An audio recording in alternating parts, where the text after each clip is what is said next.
여야가 원구성의 합의점을 찾지 못하고 있습니다. 민주당은 상임위 단독 강행을 시사했고 국민의힘은 법사위원장을 거듭 요구했습니다. 조정식 국회의장은 상임위원 직권 선임 절차에 착수했습니다. 한성수 국무총리 후보자에 대한 이틀째 인사청문회에서는 부동산 논란 등이 쟁점이 됐습니다. 민주당은 검찰 보안수사권 폐지를 추진하겠다고 밝혔고 국민의힘은 억울한 민생범죄 피해를 막기 위해 반드시 필요하다고 주장했습니다. 정치권 이슈에 대해 정당의 이빈 대변인에게 직접 들어보는 여야 스피커. 호남 지역 반도체 투자를 놓고 정치권에선 공방이 벌어졌습니다. 정부는 관련 지원 시행령을 입법 예고한 가운데 여야의 입장을 들어봅니다.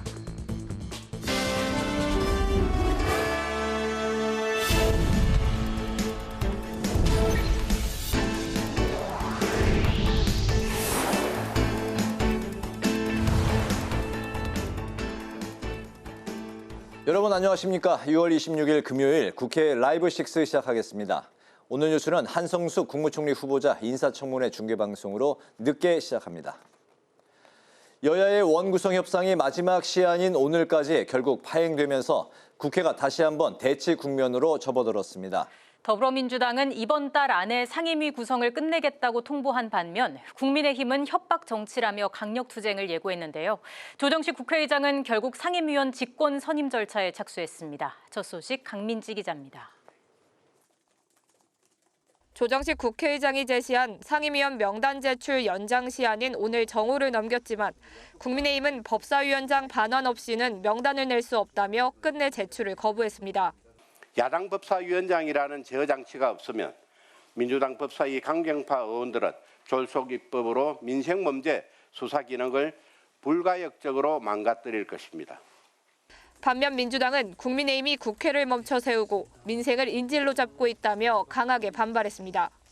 국회를 마비 상태로 두는 것은 직무유기입니다. 국회를 일하게 하는 것이 집권 여당의 책임이자 국민에 대한 도리입니다. 민주당은 오늘 그 도리를 다하도록 하겠습니다. 결국 민주당은 국회의장을 찾아가 이번 달 안에 18개 상임위 전체를 처리할 수 있도록 본회의를 열어달라고 요구했습니다. 오는 29일부터는 전 의원 비상대기 체제에 들어가 이번 달을 절대 넘기지 않고 무조건 처리하겠다는 계획입니다. 오후에 여야 원내 지도부가 다시 만나 막판 조율에도 나섰지만 결국 서로의 입장 차이만 확인한 채 협상은 최종 불발됐습니다. 국민의힘은 법사위원장을 반드시 사수해야 한다고 맞섰고 민주당은 더 이상 기다릴 수 없다고 통보했습니다. 원구성과 관련해서 오늘도 민주당과 2+2 회담을 가졌으나 여전히 진척이 없는 상태입니다. 저희들은 여전히 법사위원장을 우리 당이 맡아야 국회 내에서의 견제와 균형이 가능하다라고 이야기를 하고 더 이상 이제 기다릴 수 없습니다.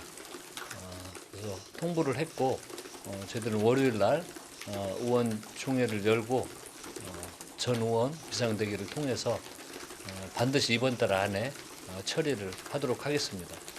저희들의 그런 의지도 오늘 국힘에 방금 협상하는 과정에서 강력히 전달을 했습니다. 여야 협상이 끝내 결렬되자 조정식 국회의장은 직권으로 상임위원 선임 절차에 착수했습니다. 조 의장은 국민의힘 소속 의원들의 상임위 배치 명단을 국민의힘에 발송하고 이에 대한 의견을 오는 29일까지 달라고 요청했습니다. 국회법에 따르면 상임위원 임기 만료 3일 전까지 요청이 없는 경우 국회의장이 직권으로 상임위원을 선임할 수 있습니다.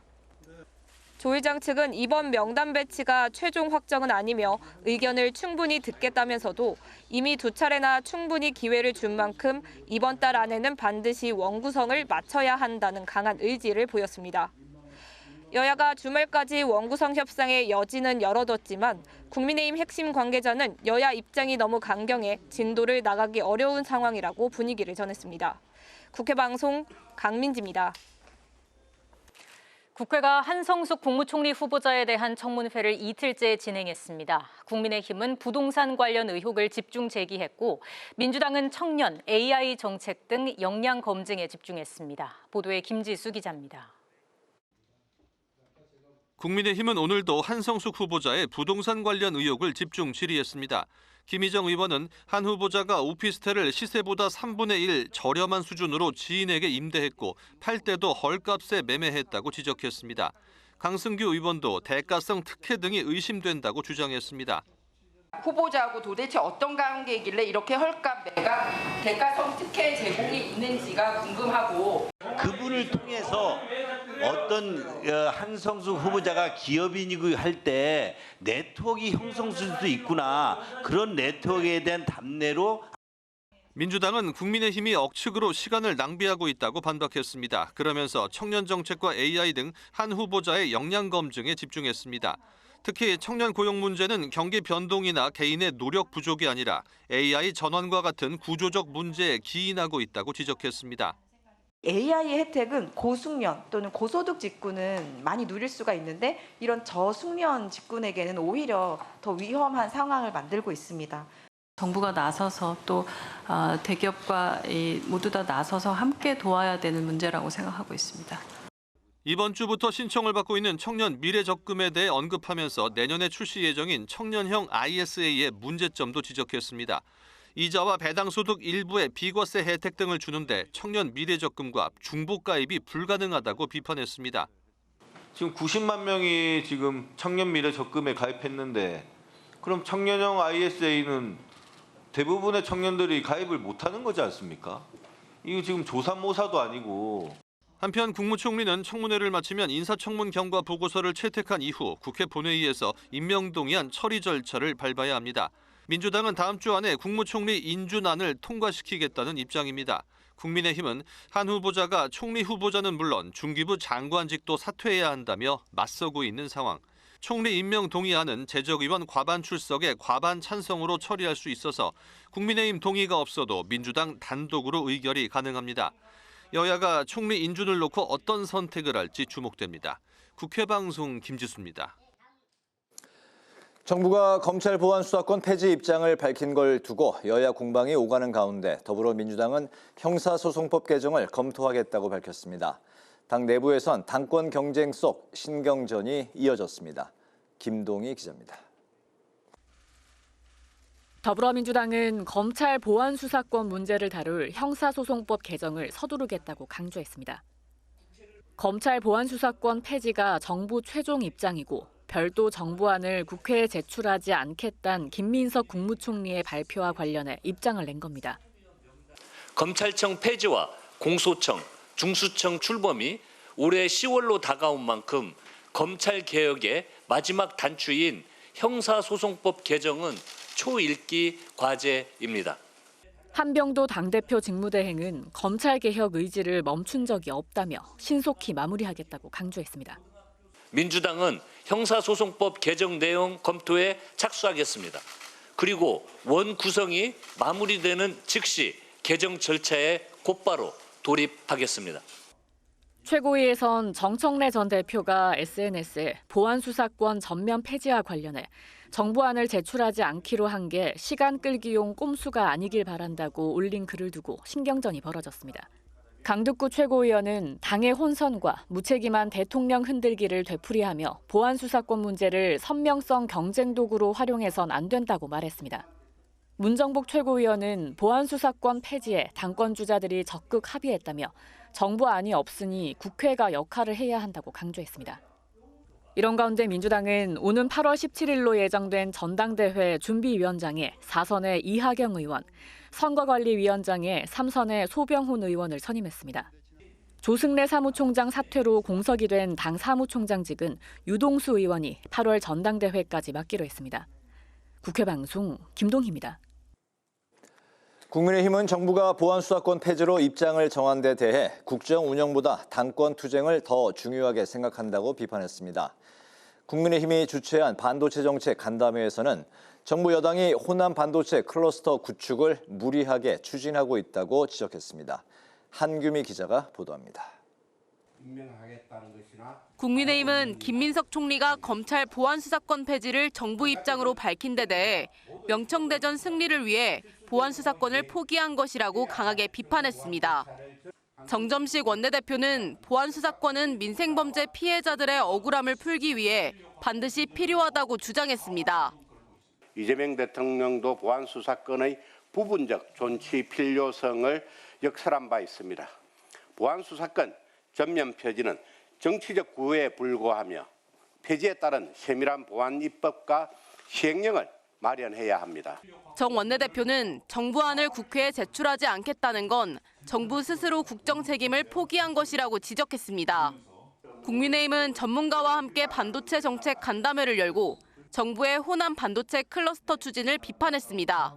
정점식 원내대표는 반도체 입지와 투자는 기업이 전략적 자율적 판단에 따라 결정해야 한다고 주장했습니다. 또 정부의 무리한 개입은 반도체 산업의 경쟁력을 허물 수 있다고 우려했습니다. 지금은 반도체 공장 가동의 핵심인 전력과 용수 등 필수 인프라가 과연 적기에 제대로 공급될 수 있을지 현장의 의구심과 우려가 큰 상황입니다. 한편 국민의힘 장동혁 대표는 당내에서 불거지는 사퇴 요구와 관련해 당대표를 공격하는 것이 해당 행위라고 주장했습니다. 장 대표는 명분 없는 지도부 흔들기는 정리해야 한다며 징계가 필요할 경우 사안을 면밀하게 검토해 논란이 생기지 않도록 하겠다고 말했습니다. 국회 방송 한규입니다.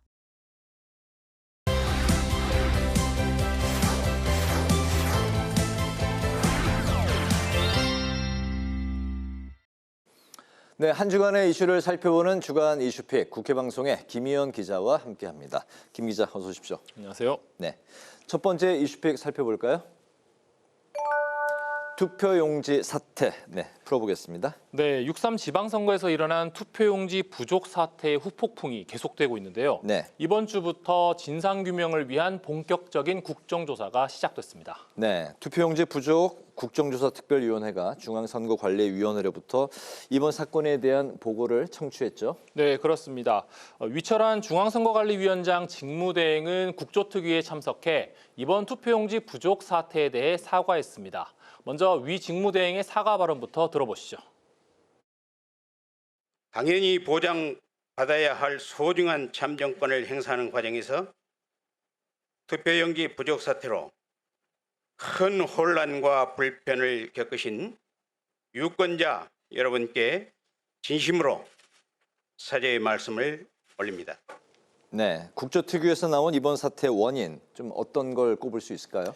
네, 국조특위는 특히 이번 사태의 원인 파악에 주력을 했는데요. 전국 단위 선거에서 투표율이 계속 오르는 추세인데도 중앙선관위가 투표용지 인쇄 물량을 축소한 게 이번 사태의 원인이고 이마저도 위원회 의결 없이 사무총장 전결로 졸속 처리했다고 질타했습니다. 또 부실 대응과 보고 체계가 엉망인 점도 드러났는데요. 일부 투표소에서 오전 11시 반부터 투표용지가 부족할 것 같다고 인지했지만 투표용지 부족으로 인한 투표 중단 사태를 막지 못했고요.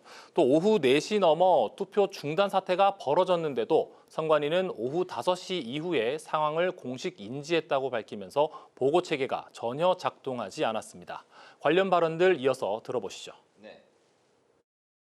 국민의 참정권이 침해당한 이 참담한 사태의 출발점은 다름 아닌 선관위가 결정한 투표용지 50% 축소 인쇄 지침이었습니다. 오전 11시 반에 투표소에서 오늘 부족할 수 있다라고 송파, 가락동, 잠실 일제히 다 얘기가 나왔어요. 왜 5시간 동안 대응을 못했는지 한번 설명 좀 해줘 보세요. 송파에서 서울시에 보고를 했고 서울시에서 중앙에 신속하게 보고를 했으면 중앙에서 초기 대응과 실효적 대응을 할 수 있었다고 생각이 드는데 그 중앙에 좀 제때 보고가 안 돼서. 네, 알겠습니다. 바로 두 번째 이슈픽으로 넘어가 보겠습니다. 네, 한성숙 청문회. 네, 이재명 정부 두 번째 국무총리로 지명된 한성숙 국무총리 후보자 인사청문회가 이번 주에 열렸습니다. 네, 어제와 오늘 이제 이틀 동안에 한 후보자에 대한 인사청문회가 열렸는데 여야 평가 엇갈렸죠? 네, 그렇습니다. 먼저 민주당은 이 한 후보자가 양극화 해소와 AI 대전환을 이룰 적임자라고 평가했습니다. 또 한 후보자가 IT기업 대표와 중소벤처기업부 장관을 거치면서 보여준 추진력과 전문성 등이 큰 강점으로 작용해 국민이 체감할 수 있는 성과로 나타날 것이라고 기대했습니다. 반면 국민의힘은 도덕성 검증에 주력하면서 공세를 펼쳤습니다. 한 후보자가 총리에 지명되고 나서야 다주택 논란을 무마하려고 주택을 잇따라 처분했고 종로구 주택의 불법 증축 문제도 나중에 해결했다고 지적했습니다. 또 한 후보자가 중기부 장관 재직 당시 추진한 모두의 창업 프로젝트 개인정보 유출 사고와 관련해 관리 부실과 은폐 의혹까지 불거졌는데 출근길 사과만으로 넘어가는 건 납득하기 어렵다고 비판했습니다. 이 같은 공방은 오늘 인사청문회에서도 계속됐는데요.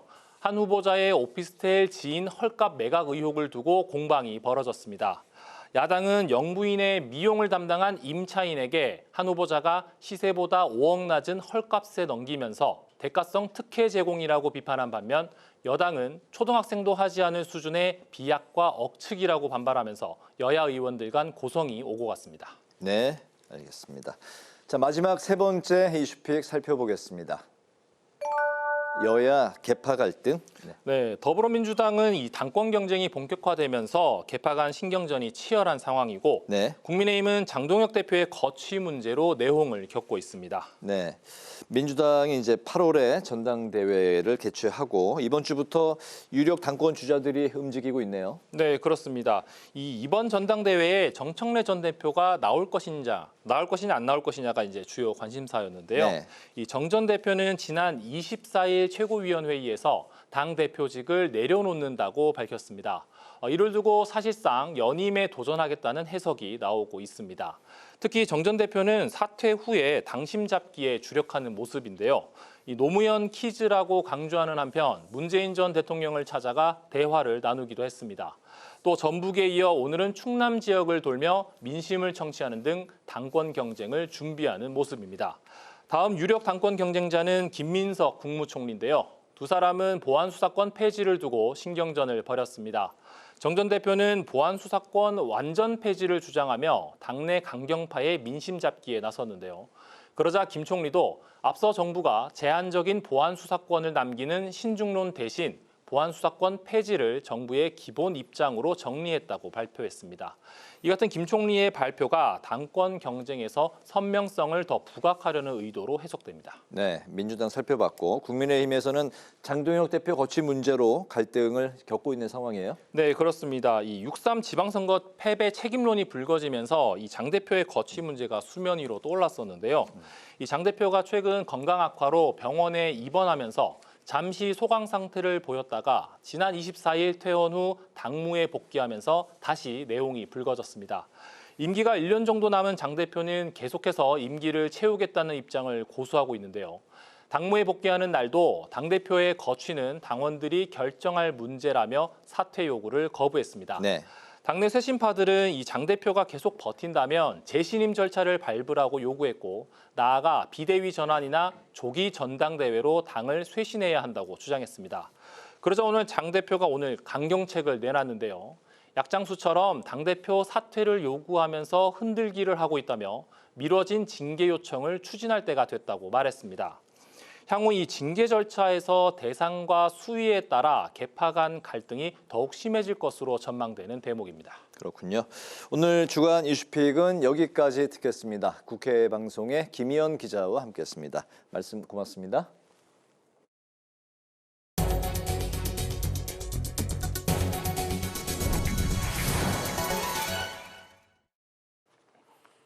더불어민주당이 과감한 주택 공급으로 주거 안정을 이루겠다고 밝혔습니다. 민주당은 청년과 서민이 안심하고 거주할 수 있는 양질의 주택 공급이 시장을 안정시키는 유일한 해법이라면서 입법을 통해 인허가 규제 완화 등 실질적인 공급 대책을 지원하겠다고 강조했습니다.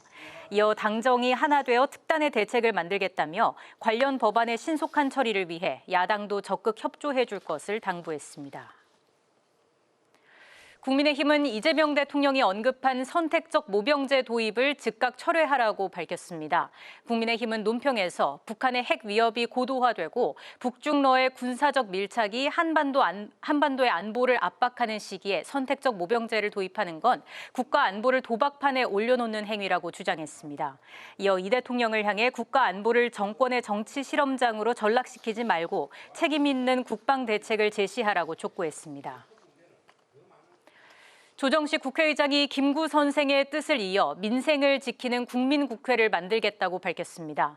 조 의장은 백범 김구 선생 제77주기 추모식에서 그가 삶으로 보여줬던 애국과 자주독립 그리고 불굴의 의지와 해안이 어느 때보다 필요한 시기라고 강조했습니다. 또 국회가 일제 과거사 해결에 앞장서겠다며 친일재산 귀속법을 점검하고 일본군 위안부 피해자들을 모욕하는 행위에 대해선 추가 입법으로 단호히 처벌하겠다고 말했습니다.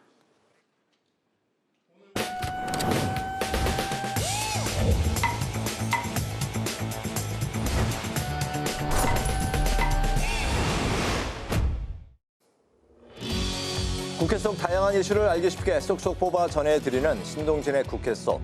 오늘 주제는 보안수사권 신경전입니다. 보안수사권 존치 여부가 민주당 차기 당권 주자들 간의 선명성 경쟁 기준으로 비화되고 있는 게 아니냐는 논쟁이 이어지는 가운데 어제 정부가 검찰의 보안수사권 폐지를 기본 입장으로 정했습니다. 그러면서 최종 설계와 입법은 국회로 공을 넘긴 만큼 본격적인 논의가 앞으로 이어질 것으로 보이는데요. 오늘의 국회 속 먼저 화면으로 만나보시죠.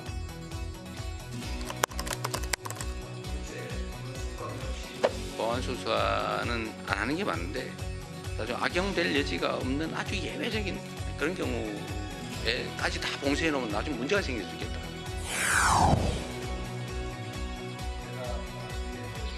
보안 수사권 폐지를 정부의 기본 입장으로 최종 정리했습니다. 정부가 별도의 입법안을 제시하기보다는 국회의 논의와 결정을 존중하도록 하겠습니다.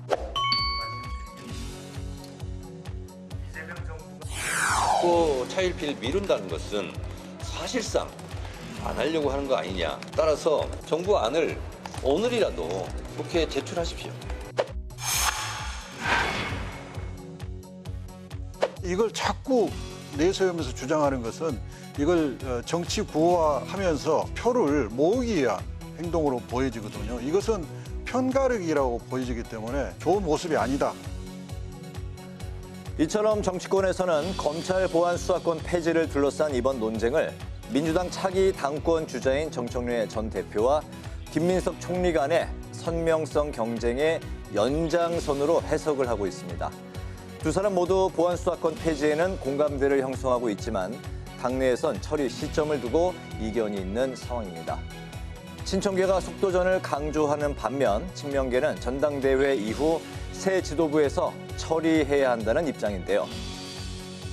보안수사권이 뭐 약방의 감초입니까? 특별한 맥락과 내용 없이 계속 던지는 것보다는 저는 대통령도 얘기했듯이 정상적으로 논의하면 되죠. 약방의 감초처럼 필요할 때마다 던져서 서로 찬반을 선택하라. 너무 좀 독단적인 거 아닙니까? 보안 수사권이 여당의 당권 경쟁과 맞물린 논쟁의 이슈로 떠오르면서 향후 법적, 제도적인 정밀한 개정 논의와 토론에 차질이 생길 수도 있다는 우려가 나오고 있습니다. 국민의힘 또한 강성 지지층만 바라보는 행태라고 비판했는데요.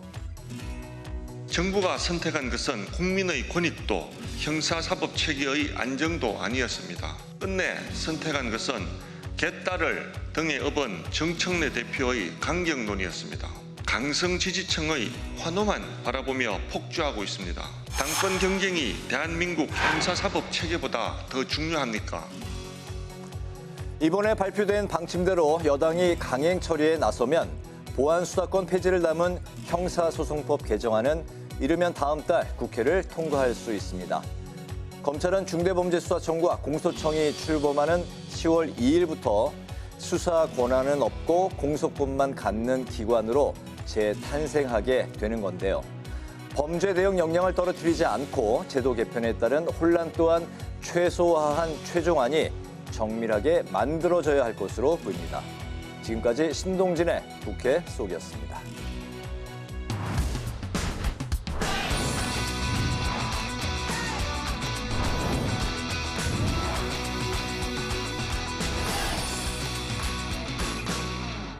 정치권의 가장 뜨거운 이슈에 대한 입장을 양당 대변인에게 직접 들어봅니다. 여야 스피커, 임세은 더불어민주당 선임부 대변인, 권영현 국민의힘 대변인과 함께하겠습니다. 어서 오십시오. 자, 오늘 한성숙 국무총리 후보자의 청문회가 이틀째 이어졌습니다. 부동산 처분 과정과 농지법 위반 의혹을 둘러싼 공방이 벌어졌는데요. 국민의힘은 정부 유출 사태에 책임을 물어서 수사를 촉구했고 민주당은 도덕성 검증에만 치우쳤다고 비판했습니다. 이번 청문회에 대한 여야의 평가를 차례로 좀 들어보겠습니다. 먼저 민주당부터 들어볼까요? 네, 저희 한성숙 총리 후보자 지금도 이제 청문회가 시작되고 있다가 8시 반부터 다시 재개가 될 예정인데요. 네. 일단 국민의힘은 이번에 한성숙 국무총리 후보자 앞두고 청문회 앞두고 구태의연하게 정쟁용 공세랑 무차별적인 의혹 부풀리기로 사실상 청문회를 좀 본질을 흐리고 있다라고 저희는 판단하고 있습니다. 지금 여러 의혹들을 제기를 하고 계신데 실제로 정작 객관적인 증거보다는 정치적인 프레임에 의존을 해서 그 공격을 하고 있는데요.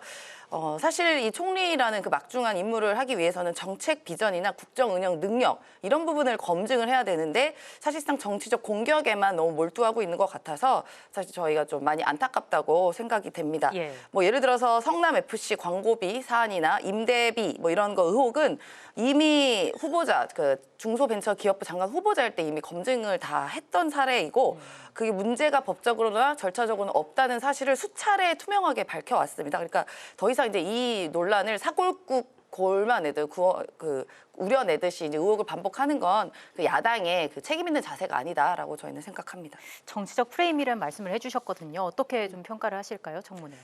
지금도 아마 그 인사검증 이어지고 있는 걸로 알고 있는데 지금 정책적 역량을 검증을 해야 된다라고 말씀하셨는데 사실 국무총리라는 자리는 대통령 다음으로 정말 이 국정 운영 전반을 책임지는 그런 총괄하는 자리입니다. 그렇다면 굉장히 높은 도덕성도 요구가 되기 때문에 뭐 딴지 걸듯이 그렇게 하는 것이 아니라 많은 국민들이 의혹을 가지고 있는 부분에 대해서 당연히 야당에서는 질의를 할 수밖에 없습니다.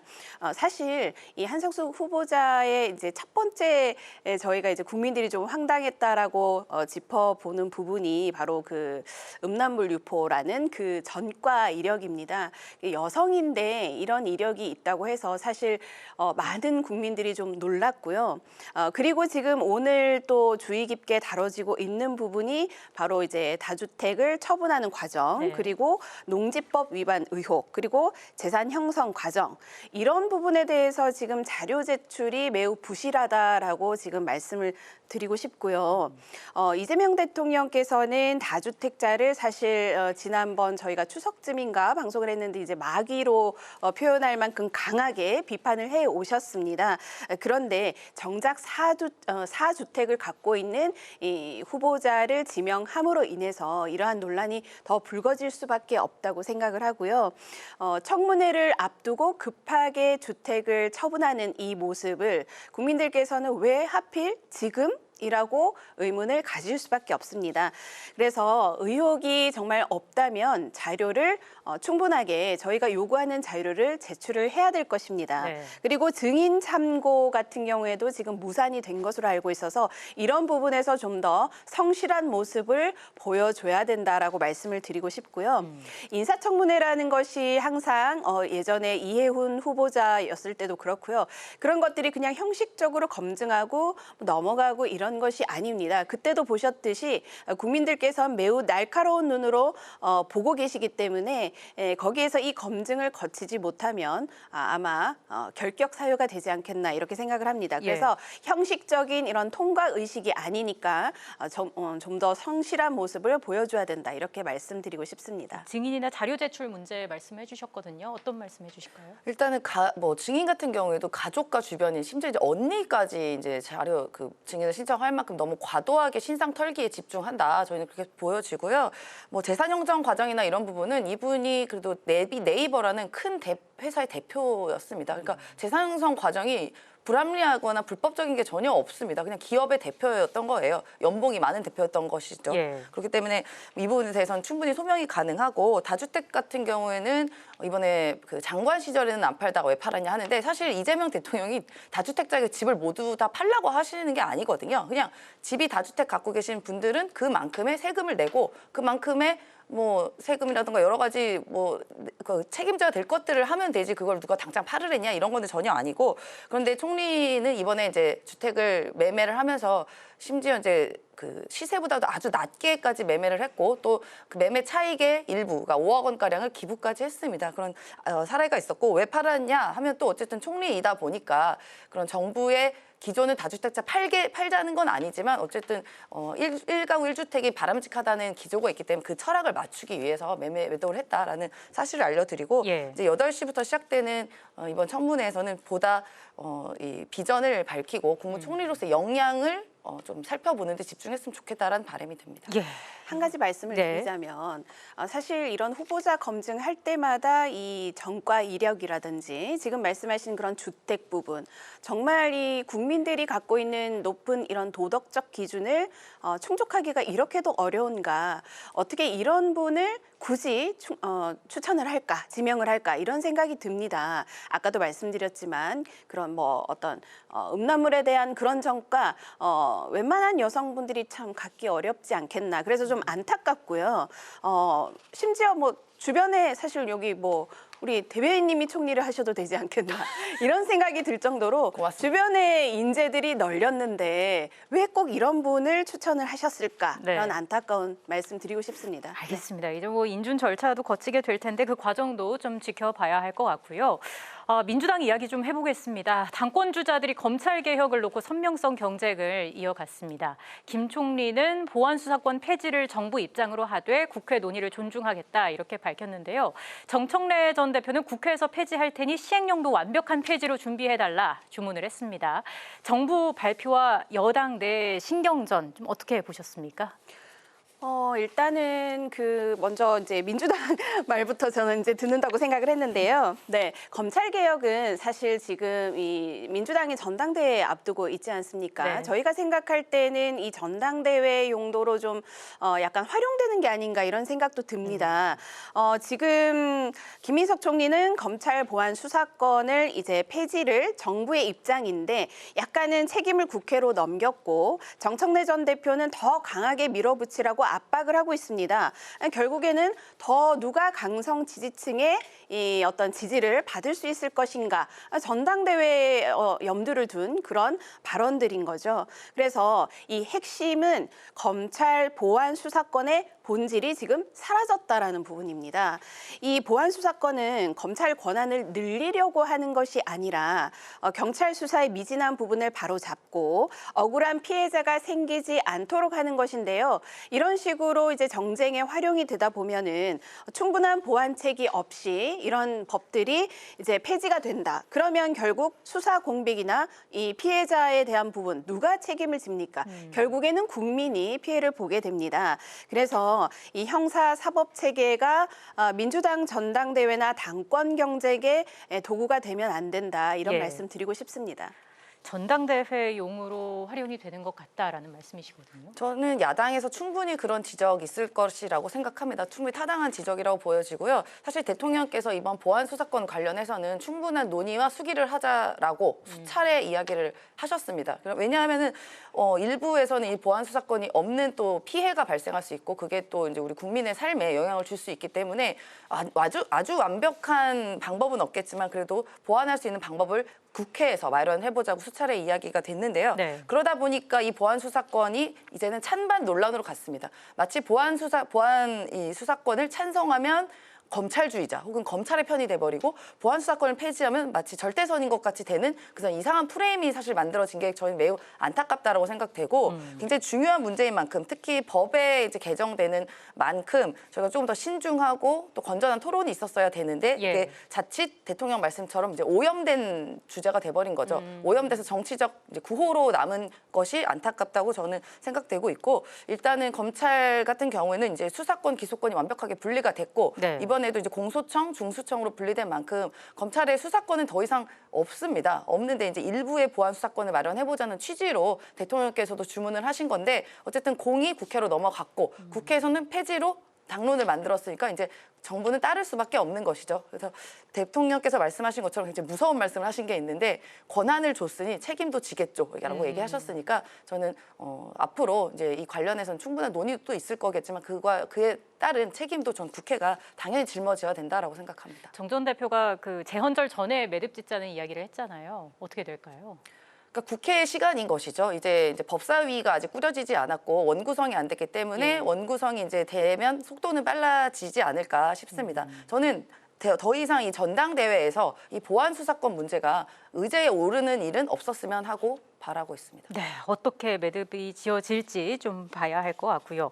국민의힘 이야기도 해보겠습니다. 장동혁 대표가 당무에 복귀하면서 기강 잡기에 나섰습니다. 오늘 장 대표는 명분 없는 지도부 흔들기는 정리할 것이다 라면서 징계를 시사했는데요. 사퇴를 요구한 쇄신파에 당권파가 반박하면서 당내 갈등이 격화되는 분위기입니다. 현재 국민의힘 상황 어떻게 보시는지 이번에 반대로 민주당 부대변인 이야기부터 들어보겠습니다. 네, 장동혁 대표가 이제 쾌차하셔서 이제 8일 만이신가요? 8일 만에 퇴원을 하셨고요. 퇴원해서 이제 처음 일선이 이제 기강잡기라는 듣도 보도 못한 이제 일인데 말은 기강잡기긴 하지만 이제 이른바 장동혁 대표 입장에서 해당 행위를 한 분들에 대한 이제 처분을 하겠다라는 것 아니겠습니까? 네. 근데 장동혁 대표께서 입원하시는 중에 어쨌든 제1야당의 대표이시면 좀 국가 미래를 위한 좀 새로운 비전과 앞으로 계획 그리고 야당이시니까 건전한 견제를 어떻게 할 것인가에 대한 좀 구상이 있을 줄 알았더니 나와서 한 것이 어쨌든 본인을 반대하는 분들의 숙청 같은 거 아니겠습니까? 굉장히 안타깝다고 생각되고 사실 저희는 장동혁 대표가 뭐 나름 억울할 수도 있다고 생각해요. 왜냐하면은 실제로 이번 지방선거에서 완벽하게 패배할 줄 알았는데 또 의외로 승리한 곳도 많았고 또 숫자로도 뭐 그 재보궐 국회의원 선거에서는 숫자로도 사실 3석이 늘은 만큼 내가 뭔 잘못이 있냐 사퇴할 명분이 없다라고 항변할 수 있을 것이라고 저는 생각이 됩니다. 제일 저희 당에서도 지금 뭐 당권 문제로 여러 가지 시끄러운 점도 있지만 제1야당은 아예 옛날부터 그러니까 아예 지방선거 훨씬 전부터 계속 장동혁 대표의 거취 문제로 굉장히 시끄럽지 않았겠습니까? 그런데 늘 봐왔지만 저는 장동혁 대표가 굉장히 정치력이 굉장히 좋은 분 같다고 생각해요. 위기의 순간마다 굉장히 돌파구를 잘 찾습니다. 네. 위기의 순간이 있고 사퇴의 압박이 있을 때 24시간 필리버스터를 했고 또 그 이후에는 또 약 8일간의 단식을 했었고요. 그 다음에는 또 이제는 선관위 문제가 또 생기다 보니까 돌파구를 찾고 이제는 또 이번까지 하는 그런 정치력을 전 보여줬다고 생각하고 조갑재 선생님께서 이런 얘기를 하시더라고요. 장동혁 대표는 민주당의 귀염둥이다라고 이야기를 하셨는데 사실 귀엽지는 않지만 저희 민주당 입장에서는 또 어떻게 보면은 저 대표님께서 계셔 주셔가지고 어떻게 보면 저희 당의 혼란이 조금 물타기 된 효과가 있다라고 생각은 됩니다. 예. 장 대표를 둘러싼 그 거취 논란이 계속해서 어쨌든 있는 상황이거든요. 뭐 해법이 있을까요? 일단은 뭐 민주당에서 좋게 말씀해 주시니까 감사하고요. 네. 일단 그 말씀을 하셨듯이 지난 작년에 장동혁 대표가 당선이 된 이후부터 줄곧 진짜 이 물러나라는 말은 이미 그때부터 있었습니다. 지방선거 이후에 책임을 지게 하는 것이 아니라 이미 작년 한 10월, 11월부터 있었는데 무슨 원래 행사처럼 한 달에 몇 번 이상 그런 얘기를 이제 특정 뭐 언론에서도 하고 특정 소수의 국민의힘의 어떤 의원들이 그렇게 하는 것입니다. 대다수의 의원들은 절대 그러지 않고요. 근데 이분들 진짜 약간 무슨 주문 외우는 것처럼 똑같은 앵무새처럼 물러나라 하는데 말씀하신 것처럼 굉장히 지금 강단을 보여주시고 제가 알기로는 그 지난 단식 이후로 근력 손실이 많이 되고 몸 상태가 매우 안 좋고 그런 뭐 어떤 그런 혈액 수치 이런 것들이 지금 나쁘게 나와서 의료진이 굉장히 건강에 조심하라고 하는데도 이 장동혁 대표가 이렇게 지금 하는 이유가 본인의 어떤 권력 때문이 아니라 지금 아시다시피 잠실에 수많은 청년들과 시민이 모여서 재선거 구호를 외치고 있습니다. 그런 부분에 있어서 그때 개표날 당시에 중앙선관위 노태학 그 선관위원장을 찾아가서 이미 그때 당시에는 정원호 후보가 앞서고 있었던 그 개표 상황이었습니다. 그때부터 개표 중단과 재선거를 해야 된다라고 먼저 그렇게 외쳤습니다. 예, 그게 다 끝난 다음에 외친 게 아니고요. 이러한 부분에 대해서 국민의힘의 그 소수 대안과 미래라는 저희는 사실 대안 없는 미래라고 그렇게 직격을 드리고 싶은데요. 아무런 대안도 없고 미래도 없는 그런 재선거 외치는 시민조차도 외면하는 분들입니다. 그분들은. 자, 그러면 시민들의 이 민의를 받드는 제1야당 대표 장동혁 대표는 내가 이 일을 하지 않으면 않으면 누가 할 것인가 이러한 소명으로 지금 하고 계시는 거고요. 그래서 당에 이렇게 돌아왔을 때 당이라는 것은 이제 당원 그리고 당원 당규가 있습니다. 이 당의 기강과 원칙에 따라서 해당 행위를 하는 사람들은 앞으로 이런 우리가 해야 될 것이 이런 잠실의 민의들 그리고 아까 말씀드렸던 그런 상임위 구성이라든지 여러 가지 산적한 일들을 힘을 모아서 해야 되는데도 불구하고 이러한 소수의 의원들의 목소리 때문에 많은 국민들이 장동혁 대표가 물러나야 되나 이런 혼란을 주기 때문에 당의 원칙과 기강을 세우기 위해서 이러한 이제 어떤 강행을 하겠다라고 표현을 하신 거고요. 아마 많은 당원들이 지금 장동혁 대표를 지지하는 것으로 알고 있습니다. 알겠습니다. 지금 시급한 현안 중 하나인 상임위 구성을 말씀을 해주셨는데요. 후반기 원구성 협상 여전히 난항을 겪고 있습니다. 국회의장이 제시한 오늘 정오까지 국민의힘이 상임위 명단을 제출하지 않았고요. 이에 민주당은 단독 구성을 하겠다 밝혔는데요. 역시나 법사위원장직을 놓고 양보 없는 대치가 이어지고 있습니다. 이 사안은 어떻게 좀 정리가 돼야 할까요? 저희는 명확하게 원내대표께서 법사위는 절대로 사수하겠다라고 얘기한 만큼 이 부분에 대해서는 양보가 없다는 점을 다시 한번 말씀을 드리고요. 지난 총선에서 우리 국민께서는 당시에 윤석열 정부 설정을 심판하고 당시에 야당이었던 민주당에게 압도적 의석을 몰아주었습니다. 이는 그 의석수에 비례해서 상임위를 또 배정하는 것이 바로 민주주의의 원칙인 것이고 이게 국민의 뜻을 반영하는 가장 합리적인 그런 방법이고 기준입니다. 다수당이 국회 상임위를 주요 상임위를 맡아서 국정 운영을 이렇게 뒷받침하는 것은 자연스러운 저는 국회 운영 방식이라고 생각이 들고요. 자꾸 법사위원장을 관례적으로 국회의장은 여당이 했으면 법사위원장은 야당이 가져가야 된다는 주장을 앵무새처럼 반복을 하는데 그런 관행은 그냥 관행일 뿐이지 법적으로 존립하고 있는 것이 아닙니다. 왜냐하면 법사위 같은 경우는 법이 빨리빨리 통과가 돼서 실제로 국민의 민생 법안들이 통과가 돼야 되는데 아마도 야당은 그동안 했던 관례를 보면 오히려 이 법사위원장직을 두고 마치 법안을 가로막는 발목 잡기 용도로만 썼던 과거의 일들이 있었기 때문에 지금 이제 박차를 가하고 2년 차에 접어든 이재명 정부의 국정 운영을 발목 잡기 하겠다라는 그 선언밖에 들리지 않습니다. 지금 지난 1년 동안에도 사실상 그 강훈식 비서실장이 호소할 만큼 법 통과가 너무 느려서 국정 운영이 전반적으로 많이 늦어졌다고 지금 호소를 하고 있지 않습니까? 그나마 민주당에서 열심히 했음에도 불구하고 야당이 발목 잡기 하는 바람에 청와대에서 요구하는 법률이 27%밖에 달성이 되지 않은 안타까운 면이 있습니다. 이제 이재명 정부는 2년 차에 들어서서 정말 동력을 가지고 최선을 다해서 우리 국민의 삶을 위해서 일을 해야 되는데 국회가 그거를 발목을 잡으면 안 되는 것이죠. 그렇기 때문에 저희 민주당에서는 법사위를 꼭 반드시 사수하고 전반적인 상임위에 대해서는 분명히 조율을 하겠지만 지금처럼 협조하지 않는다면 단독 구성으로 갈 수밖에 없다라는 점도 말씀드리고 싶습니다. 국민의힘 입장 듣겠습니다. 네, 관행이 아니라고 말씀하셨는데 굉장히 관행으로 내려왔을 때는 그만한 이유가 있을 것입니다. 국회의장이 여당이 한다면 당연히 법사위는 야당 몫인 거죠. 지금 조금 전 5시 반경에 그 정점식 원내대표 브리핑 내용에 따르면 법사위는 아예 안 된다고 아예 애초부터 처음부터 선을 긋고 시작을 했기 때문에 이것은 어떤 소통이나 협치가 될 수가 없는 부분으로 보여집니다. 그렇다면 그냥 상임위에 명단만 제출하라. 약간 지시하듯이 우리 국회는 국민을 대리하는 분들을 뽑아놓은 곳입니다. 그렇다면 이 누가 더 높고 낮음도 없는데 이런 식으로 그냥 오더하듯이 하는 것은 매우 잘못된 행동이고요. 이재명 대통령께서 이런 말씀하셨습니다. 6.3 지선 결과에 대해서 정말 국민이 이 정권에 주는 어떤 경고다. 이렇게 우리가 앞으로 더 겸손하자. 이런 말씀도 하셨어요. 그렇다면 그렇게 말씀을 하셨는데 지금 민주당에서 이런 모습 보인다면 이재명 대통령의 말과 상반되지 않습니까? 그래서 국회가 아무리 다수당의 어떤 힘에 의해서 또 움직일 수도 있겠지만 소수당을 이렇게까지 밀어붙이기 식으로 한다면 사실 지금 후반기 말고 전반기에 보면은 사심제라든지 이런 것들 다 숫자로 밀어붙였습니다. 거기에 대해서도 저희가 수차례 거기에서 부작용이 많이 많이 일어날 것이다라고 말씀을 드린 것처럼 그 모든 피해는 국민에게 옵니다.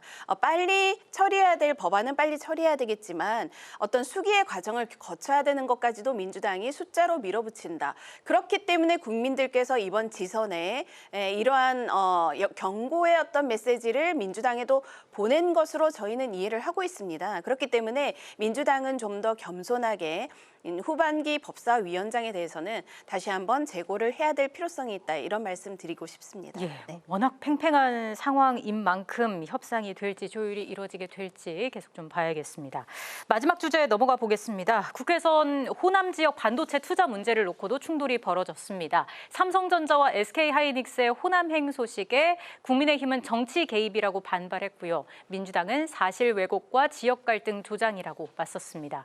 정부는 관련 지원 시행령을 입법 예고하면서 속도를 내고 있는데요. 먼저 어떤 입장이신지 말씀을 해주실까요? 그러니까 이 부분에 대해서 이제 삼성전자와 하이닉스가 이제 반도체가 포화 상태이다 보니까 이제 공장을 신설해야 되는 그 필요성이 제기가 된 것이고 그 위치를 이제 호남 지역으로 정하게 된 것입니다. 근데 국민의힘 쪽에서는 마치 호남을 챙겨주기다. 민주당에서 배출한 대통령이다 보니까 호남 챙기기에 현안이 돼 있다. 기업을 발목을 비틀어가지고 호남에 이제 주려고 한다라고 말도 안 되는 얘기를 하고 있는데 그거는 기업의 실상을 전혀 모르는 저는 발언이라고 생각이 들고요. 기업에서 이렇게 대규모 심지어 수백조의 투자를 하기 위해서는 수많은 투자위원회를 거치고 수많은 검토를 거칩니다. 기업이 이익 추구 집단이다 보니까 1원도 손해보는 일을 하진 않습니다. 당연히 그 모든 것이 맞물렸기 때문에 이 지역으로 반도체 공장을 세우게 된 것이고요. 예.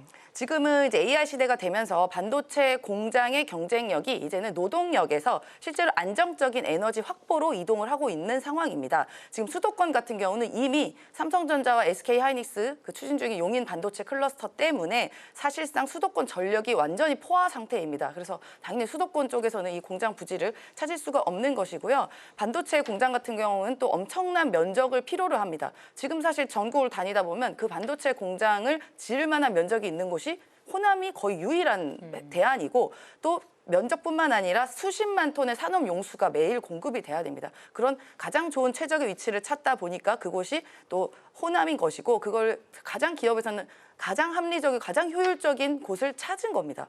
그런데 그걸 이상한 논리로 정치적인 논리로 만든다는 것은 그건 저는 삼성전자나 SK하이닉스에 대한 것도 모욕이지 않을까 싶고 저희 정부랑 민주당은 저희 반도체 공장 신설과 투자가 원활하게 이루어질 수 있도록 저희는 강력하게 협조를 할 것입니다. 네, 권 대변인님 입장 듣고 마무리하겠습니다. 네, 저희 국민의힘에서 특정 지역 호남에 대한 투자를 반대하는 것이 아닙니다. 어떤 지역이든 간에 산업이 늘어나고 일자리가 늘어나는 것은 좋지요. 그런데 이 문제는 국가 핵심 전략인 방금 말씀하셨듯이 반도체라는 부분이 굉장히 중요합니다. 수백조가 들어가는 건데 이것이 정치의 영역에 이제 오염되어 보인다라는 부분입니다. 입지 하나 결정하는데도 지금 전문 인력이나 협력업체 그리고 전력과 용수, 정주 여건 수많은 요소를 종합적으로 판단을 해야 되는데요. 그런데 정부가 특정 지역을 딱 거론하고 기반 시설을 그렇게 했을 경우에 지금 시장은 정부의 의중이 어떤가 이런 눈치를 먼저 보게 됩니다. 그것이 바로 정치의 영역에 지금 이제 혼합되는 부분인데요. 네. 이런 부분에서 이제 이 국가 전략 산업을 정권의 어떤 정치 이벤트로 활용해서는 안 된다. 대통령은 기업 투자를 어떤 방향을 결정하시는 분이 아니라 이 기업이 잘 살아갈 수 있도록 환경을 만들어주시는 역할을 하셔야 된다. 그런 말씀 드리고 싶습니다. 네, 알겠습니다. 오늘 여기까지 하겠습니다. 여야 스피커 지금까지 임세은 더불어민주당 선임부대변인, 권영현 국민의힘 대변인과 함께했습니다. 두 분 말씀 잘 들었습니다. 고맙습니다. 네, 오늘 국회 라이브 6는 여기까지입니다. 편안한 주말 보내시기 바랍니다. 고맙습니다.